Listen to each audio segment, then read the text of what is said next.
South Carolina. Mr. Norman. Thank you, Mr. Speaker. I cannot believe I'm up here having the debate, particularly at this critical time in our military, the spending of $1.4 billion in 2022 for money spent on diversity, equity, and inclusion.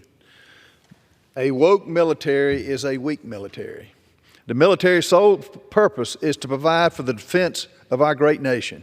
Our military's focus should not be the protection of the American people and our freedoms, not liberal feelings. Therefore, my amendment would eliminate any offices of diversity, equity, and inclusion in the armed forces and the Department of Defense.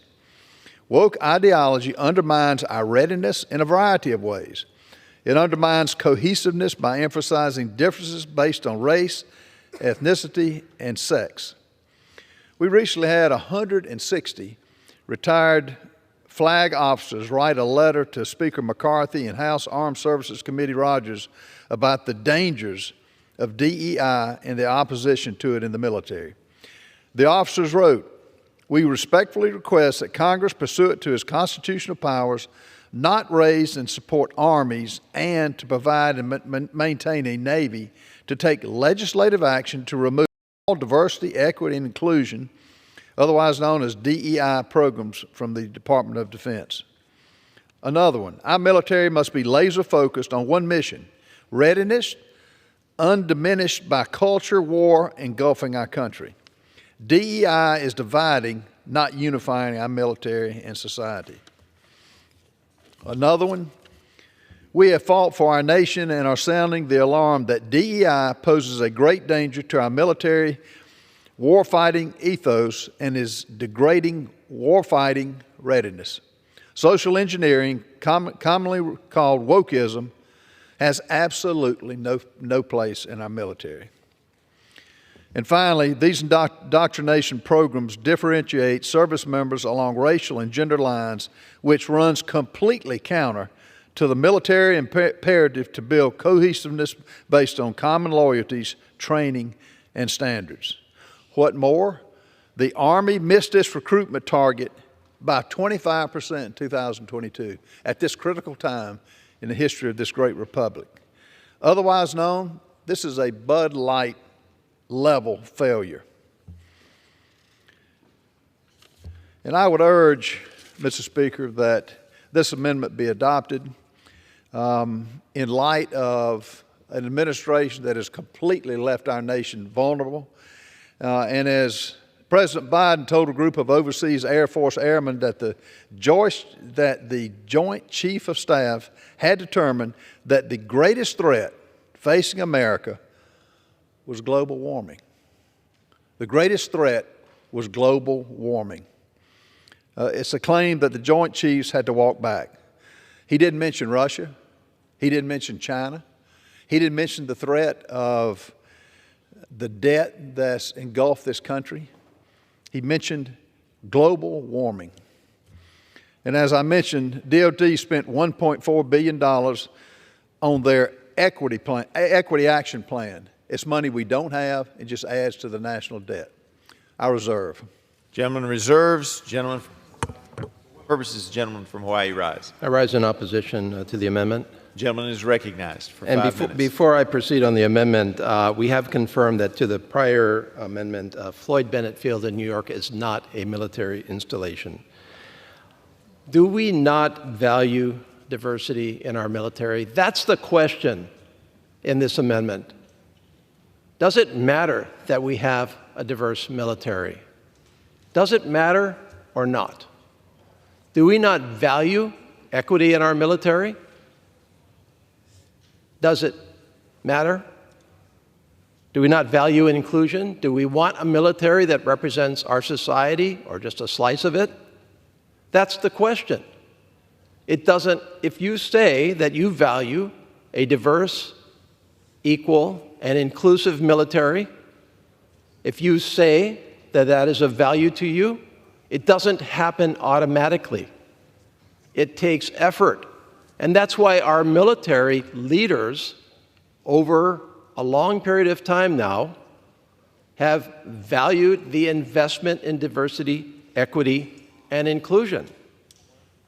They understand that a military that reflects the society that we live in values our military and accelerates and enhances and improves the overall service that it provides. They understand that that military in that situation will be supported by the American people. They understand that it will be respected around the world, where many, many other militaries, our partners and allies around the world, do value diversity, equity, and inclusion. They don't have these debates in their parliaments and Congresses. They don't face these attacks from an attempt to value these attributes within our military. We need to back those up. And that, yes, does take an investment. And where you think that those efforts are wrong, where you think they've gone too far, where you think that they are somehow affecting military service, then go ahead and oversee those efforts. But your solution is to cut the funding from all of them because you don't value these attributes in our military. You think that valuing these attributes leads to a weak military. I heard you say that. I don't agree with that. That's fundamentally not a position that we agree in and that we agree with. And so from our perspective, again, to take a blunt instrument and wipe out an entire department that values efforts that will improve military service, by the way, improve military recruitment.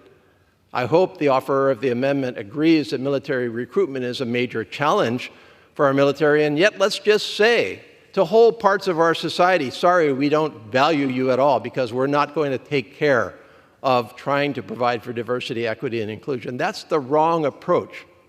And so just fundamentally, this is a difference in policy.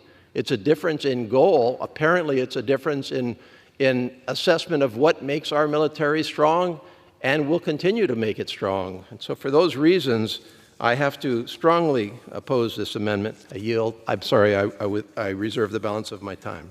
Gentleman reserves the balance of his time. Members are reminded to direct their remarks to the chair. Gentleman from South Carolina is recognized. Mr. Speaker, this is just more liberal gibberish. $1.4 billion? Sir, you tell these young people behind me, you tell them instead of building ships, instead of building airplanes, instead of protecting cybersecurity, you going to really pay for transgender operations? Hogwash. You try to make that case to anybody in this room, and they would laugh. Well, it's so serious, they wouldn't laugh. Let me tell you some of the other things that I'm sick and tired of. Feelings.